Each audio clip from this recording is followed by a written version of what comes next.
안녕하세요. 반갑습니다, 여러분. 닥터 부메랑입니다. 날씨가 여전히 많이 더운데 잘 지내셨나요? 더운 날씨에 모두 건강하시기를 바라겠습니다. 오늘은 음, 좀 오랜 시간 동안, 그러니까 누구나 뭐 우울증이든 불안장애든 오래 그런 어떤 질환 때문에 힘든 거를 원치는 않잖아요. 근데 정말 오랫동안 그런 증세로 힘들어하는 분들이 계실 거예요. 그러니까 제가 오랫동안이라고 얘기하는 거는 한 3년 이상 우울증을 앓고 계신 분들을 말씀드리는 겁니다. 물론 이제 상대적인 거기 때문에 6개월이나 1년 이상 돼도 굉장히 오랫동안 내가 힘들었다고 느끼시는 분들도 계시다면 그분들도 물론 포함됩니다. 그래서 오늘은 어, 오랫동안 본인이 생각하기에 오랫동안 우울증을 앓고 계시는 분들에 대해서 제가 그동안의 어떤 경험과 어떤 읽은 책들 그런 내용들 중에서 좀 간단히 좀 떠오르는 내용들을 좀 정리해서 말씀을 드리고자 합니다. 아마 제 그 영상을 지금 보시는 분들 중에는 좀 생활이 굉장히 이렇게 뭐랄까 불규칙하신 분들이 많을 거예요. 그죠? 아침 기상 시간도 굉장히 아마 늦죠. 한뭐 10시 이후 10시 이후에 일어나고 또 조금 뭐 하다가 낮잠도 자게 되고요. 피곤하니까요. 그리고 그러다 보니까 이제 밤에 잠이 잘 안 오죠. 아침에 늦게 일어난 데다가 낮잠을 또 자고 뭐 그러다 보니 야식도 먹고 이러니까 그러니까 또 새벽 뭐 3시, 4시 이렇게 해서 자게 되고 그러니까 계속 그렇게 이제 그런 행동 패턴이 습관화가 된 상황이 많으실 텐데 일단 제가 드리고 싶은 오늘 말은 네 가지로 그냥 정리해서 말씀드리겠습니다. 첫 번째는 우울증에서 일단 어떤 좀 벗어나고 싶은 의지가 있잖아요. 그래도 대부분은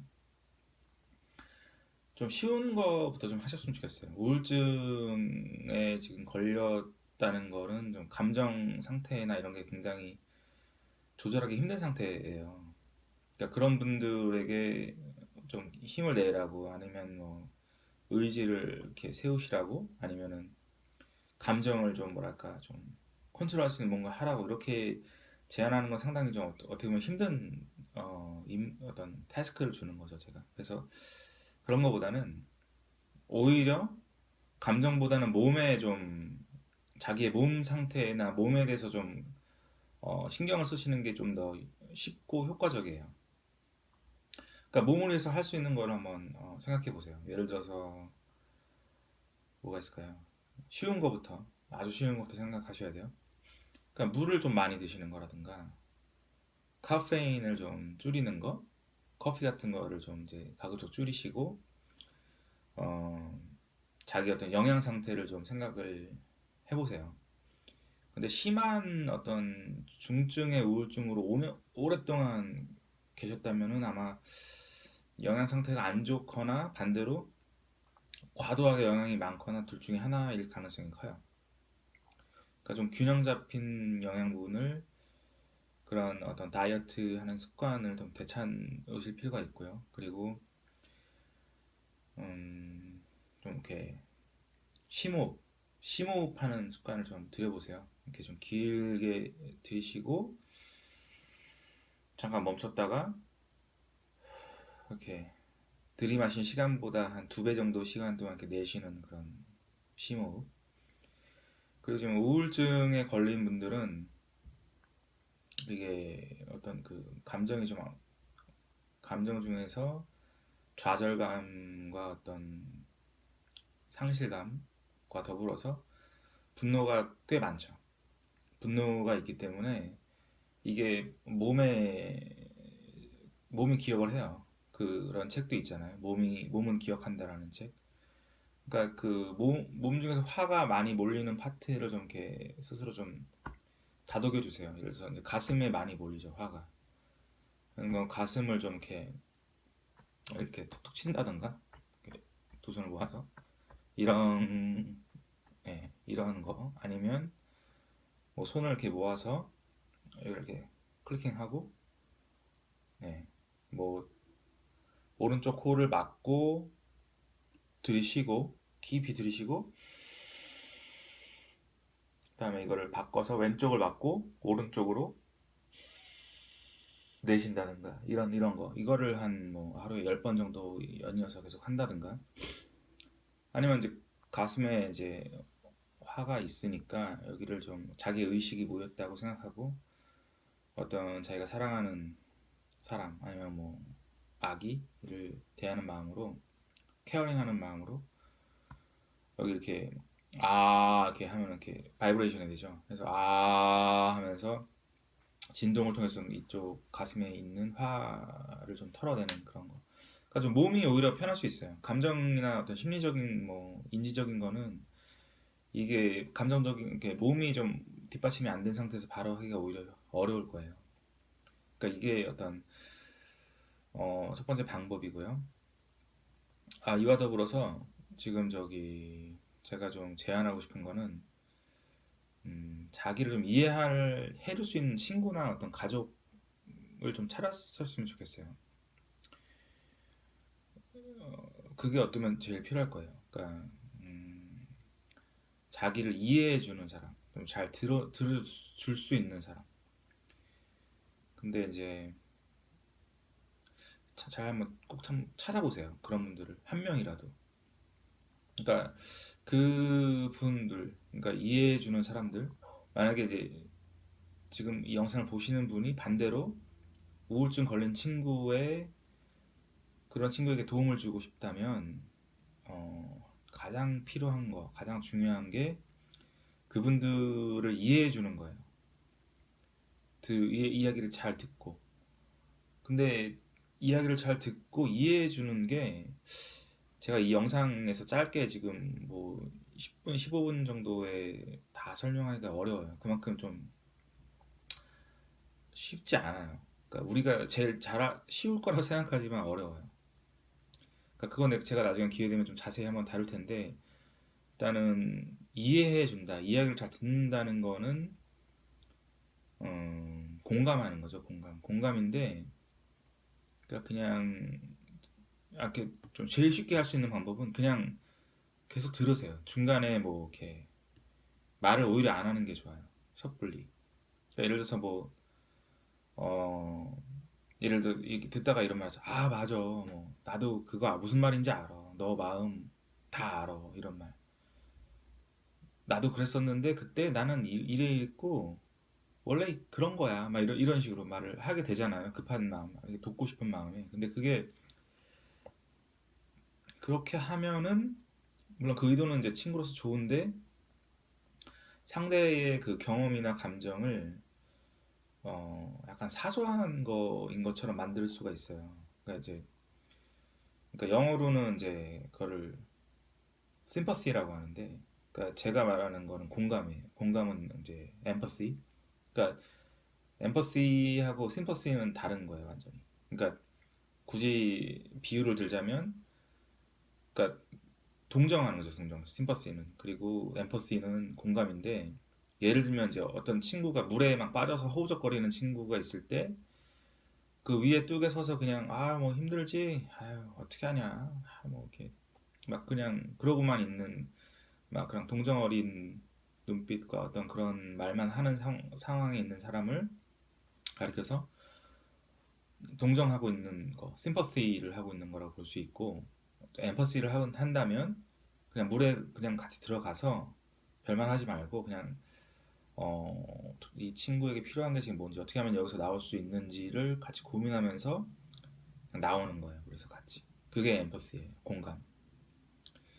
그러니까 그런 말들을 많이 오히려 안 하는 게 좋아요. 그러니까 오히려 의도는 그런지 아는데 오히려 좀 실망을 주거나 조금 좀 오히려 낙담시킬 수가 있어요. 마치 그 사람의 감정을 이미 다 아는 것처럼 너무 쉽게 말하는 것도 좋지가 않아요. 그냥 들어주면서 어, 그냥 얘기를 하세요. 할 수 있는 말. 이해하고 있다는 걸 확인시킬 수 있는 말. 예를 들면 이런 거죠. 어, 뭐, 참 힘들었겠구나. 그래서 어떻게 됐었어? 어? 아니면은, 조금 더 말해줄래? 더 자세히 말해줄래? 이런 말들. 이런 말들은, 오히려 좋아요. 아니, 훨씬 효과적이에요. 왜냐면 상대방 입장에서도 이 친구가 나를 정말 호기심과 존중을 갖고 계속 듣고 있고, 경청하고 있고, 공감해주고, 나를 이해한다는 마음이 확 들기 때문에, 하여튼 그런 방법들, 그런 태도가 좀 필요합니다. 그래서 그런 좀 역할을 해줄 수 있는 분을 찾아보세요. 많을수록 좋은데 최소한 한두 명 정도라도. 만약 그런 분들을 찾을 수 없다면은 찾기가 어렵다면 그냥 동물도 좋아요. 뭐 개나 고양이 제가 좋아하는. 그래서 같이 산책을 하세요 개랑. 그래서 얘기를 하세요 그 개하고 고양이하고. 음, 그래도 효과가 있을 거예요. 분명히 어떤 그 동물도 생명체이기 때문에 어떤 그 서로 공명하는 감정적으로 공명하는 그런 상황이 가능합니다. 예. 이게 제가 드리고 싶은 첫 번째 팁이고요. 두 번째는 자기가 지금 삶이 지금 쉽지가 않잖아요. 우울증에 걸려서 굉장히 지금 뭔가 축소돼가고 무너져버리는 느낌이 많이 드실 거예요. 고립돼 있고 그죠? 뭐 일을 하다가 그만두신 분들도 꽤 있을 테고 지금 또 재취업을 할 만한 의지나 용기도 안 나죠. 그런 상황에서는 이제 그런 어떤 자기 주변에 어려운 상황, 챌린지 되는 상황들을 일단은 조목조목 좀 어, 그러니까 객관적으로 보고 좀 밝혀 나가세요. 그걸 뭐 종이에 쓰셔도 좋아요. 내 상황이 이렇구나. 그리고 내게 챌린지 되는 게 이런 것들이 있구나. 일단 그거를 인정하세요. 그리고 그냥 그거 왜냐면 이제 어차피 그걸 바꿔 나갈 수 있기 때문에 조금씩. 그리고 제일 중요한 게 뭐냐면 그거는 아셔야 돼요. 이건 확실한 거예요. 모든 분들에게. 여러분은 여전히 물론 상황이 힘들고 굉장히 낙담스럽지만 여전히 뭔가를 말할 수 있고 뭔가를 선택할 수가 있어요. 그거는 누구나 마찬가지. 진리예요, 진리. 여러분은 다시 말하지만 지금 뭔가를 말할 수가 있고 뭔가를 여전히 선택할 수 있는 상황입니다. 예, 그건 변치 않아요. 그래서 그것만 알고 있으면 최소한 내가 말할 수 있고 선택할 수 있는 능력이 여전히 있다는 것만 알고 있어도 힘이 됩니다. 예, 그렇게 해서 한 걸음씩 나가세요. 그리고 세 번째는 여러분 자신의 좀 본연의 모습을 받아들이시고 사랑하십시오. 그러니까 뭐냐 본연의 모습이라는 게 뭘 말하는 거냐면, 그러니까 지금 그 우울증 환자들의 가장 큰 특징 중에 하나가 뭐냐면은 자기 모습을 안 좋아해요 별로. 그러니까 우울증 걸리기 전에 그런 상황들이나 모습들, 자기 뭐 사회적인 현실이라든가 능력, 뭐 성격, 사람들과의 관계, 뭐 그 외 뭐 여러 가지 그런 걸 별로 안 좋아해요. 부끄러워해요. 오히려 수치스러워하기도 하고 어, 별로 안 그러니까 그런 게 쌓여서 결국 우울증으로 가게 된 거에 크게 일조를 한 거예요. 근데 이제 그 제가 드리고 싶은 말은 뭐냐면 그 내러티브라는 게 있거든요. 내러티브.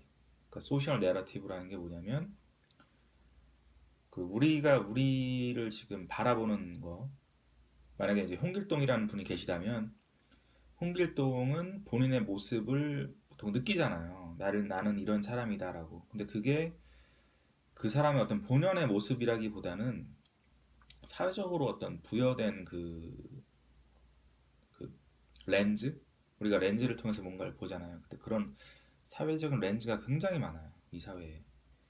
그러니까 제가 드리고 싶은 얘기는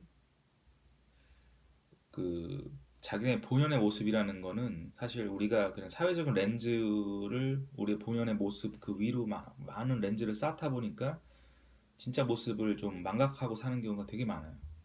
그러니까 예를 들면 이런 거죠. 아까 사회적인 내러티브라는 게 뭐가 있을까요? 가장 대표적인 거. 네, 보이 코드 같은 게 있죠. 그러니까 뭐 보이 코드가 뭐냐면 남자는 이래야 된다 이런 거 있죠. 남자는 이래야 남자지 이런 거. 좀 더 구체적으로 말하면 이제 이런 거죠. 남자는 울면 안 돼. 예? 이런 거. 그렇지 않으면은 뭐 남자답지 않아. 이런 거. 여자들도 그런 게 많죠. 여자는 이렇게 해야 해 이런 거. 그게 다 내러티브거든요. 그렇지 않으면 뭐 여자답지 않고 뭐 이런 거. 그래도 많아요. 뭐 능력주의. 그러니까 능력남이 돼야 된다. 그래서 돈을 많이 벌고 사회적인 포지션을 차지하고 뭐 성공하고 그런 모습만이 마치 뭔가 합격된 거 어떤 물건으로 치면은 그냥 합격된 물건 공장에서 생산하는 물건 중에 그렇지 못하면 마치 뭐 불량품인 것처럼 막 그런 거 되게 많아요. 어떤 그런 그 내러티브 이즘들 그러니까 능력주의 그러니까 에이블리즘 계급주의도 있어요. 뭐 클래시즘 그죠? 뭐 상류층 뭐 중류층 그런 거를 글쎄요 가끔은 뭐 행정적인 의미에서 기술적인 의미에서 분류를 해야 될 필요도 있을 수 있지만 그거를 이제 주관적으로 사람을 어떤 뭐 이렇게 인격적으로 막 그냥 연결져서 파악할 때 그게 결부되기도 하죠. 그러니까 굉장히 어떻게 보면 이제 좀 잔인한 거예요. 그죠? 그러니까 어떤 그런 지금 내가 내 자신을 모으는 모습이 그런 내러티브랑 결부해서 내가 내 자신을 보는 경우가 되게 많아요. 그러니까 예를 들어서 뭐 30살 어떤 남성분 같은 경우는 자기 자신의 이미지를 어떻게 봐요? 그냥 그 사회 속에서의 자기의 어떤 그런 여러 가지 내러티브, 교차되는 내러티브 속에서 보죠. 그러니까 나는 어떤 회사를 다니고 얼마의 연봉을 받고 지금까지 사람들과 어떤 관계를 맺었고 앞으로의 미래는 얼마나 밝고 또 뭐 주변 사람들로부터 얼마나 성격이 좋고 남자답고 뭐 능력 있고 이런 평가를 받아왔는지 그런 걸로 다 자기 이미지를 조금씩 조금씩 모자이크처럼 만들잖아요. 근데 일단 그런 내러티브를 다 벗어버리고 그냥 자기 순수한 모습을 그냥 그런 거 없이 그냥 보자는 거예요. 그냥 자기 자신으로서. 음, 그리고 그 모습을 좀 받아들이고 좋아하고 더 나아가서 사랑할 수 있잖아요. 다 알잖아요. 자기 자신이 어떻게 살아왔는지. 그런 훈련이 또 그런 좀 본연의 모습을 보고 받아들이는 연습이 여러분을 조금 더 마음 편하게 해줄 겁니다. 그리고 어, 마지막으로 드리고 싶은 말은 그런 책도 있었죠. 그릿이라고 그 책이 예전에 지금도 아마 많이 팔릴 것 같은데 한국말로 번역하면은 기계, 뭐 용기 이런 말일 텐데 지금 당장은 쉽지 않아요. 뭐 그런 그릿을 갖는 게 근데 여러분이 중장기적으로 추구해야 되는 게 그런 그릿이에요. 용기. 그러니까 그냥 사는 거예요. 그래서 그릿을 갖고 자기만의 어떤 소박한 목적을 위해서 그 목표를 위해서 자기 자신을 이 자기만의 색깔이 있잖아요. 그 향기가 있고 그거를 좀 이 세상에 좀 전하면서 자기만의 의미를 좀 찾아가는 거. 그게 그릿이죠.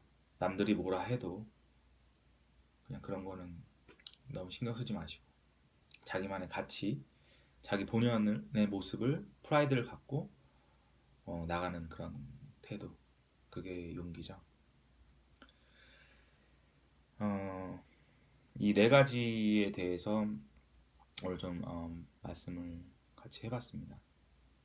혹시 영상 보시는 분들 중에 좀 더 이렇게 제가 모르는 거, 아직 그 우울증 걸린 분들에 대한 감정이나 경험에 대해서 모르는 게 있으면은 좀 알려주세요. 저도 지금 사실 배우고 있거든요.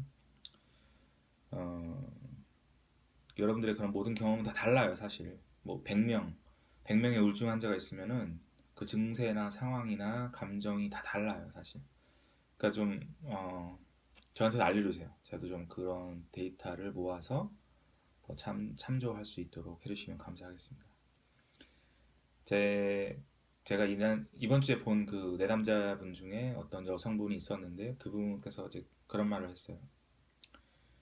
자기는 이제 그동안 트라우마나 안 좋은 경험을 너무 많이 했는데 이제는 조금 괜찮다.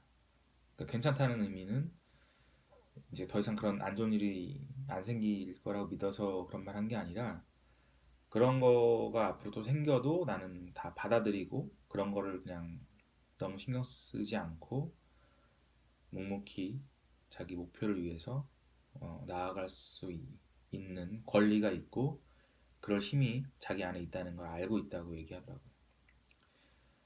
어, 여러분 하루를 시작하실 때 여러분 아침에 뭐 아침이든 그날 하루에 그냥 가장 이른 시간에 그 시작 포인트에 경험한 어떤 감정이나 경험이 그날의 어떤 컨디션을 좌지우지할 때가 굉장히 많습니다.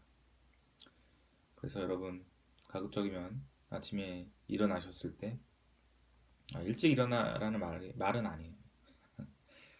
뭐 10시든 11시든 좋아요. 일어나셨을 때 물 한 잔 드시고 화장실에서 거울을 보시면서 거울에 비친 자기 자신의 가슴을 다독이면서 자기 이름을 부르고 아무개야 나는 너가 좋다 라는 말을 5번만 하면서 하루를 시작하셨으면 좋겠습니다.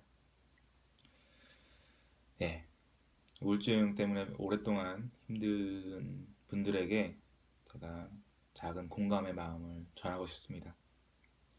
여러분 좋은 하루 되시고요.